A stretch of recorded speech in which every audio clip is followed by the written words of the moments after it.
এই ছানার কোফতাকারি যেদিন বানাই সেদিন আমার আর কিচ্ছুটি লাগে না। এক একটা কোফতা যেন ঠিক রসগোল্লার মতো, আর একদম নরম তুলতুলে হয় এটি খেতে।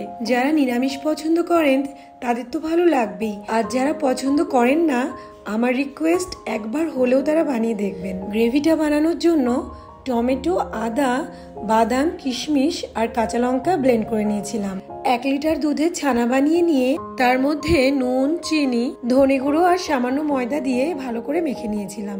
এবার আমাদের যে রেগুলার গুঁড়ো মশলা, জিরে গুঁড়ো, ধনে গুঁড়ো, হলুদ গুঁড়ো আর সামান্য কাশ্মীরি লঙ্কার গুঁড়োর একটা পেস্ট বানিয়ে নিলাম। ছানা থেকে লেচি কেটে নিয়ে গোল গোল করে কোফতার বলগুলো বেশ খানিকটা তেলে হালকা আঁচে ভেজে উঠিয়ে রেখে নিয়ে প্যানে তেল গরম করে গরম মশলা ফোড়ন দিয়ে এক এক করে টমেটো, কাজু, কিশমিশের পেস্ট আর গুঁড়ো মশলার পেস্ট দিয়ে কষিয়ে নিয়ে কিছুটা টক দই দিয়ে নেড়েচেড়ে ঝোলটা ফুটে উঠলে কোফতাগুলো দিয়ে 2 থেকে 3 মিনিট ফুটিয়ে নামানোর আগে ঘি ছড়িয়ে নিলেই রেডি।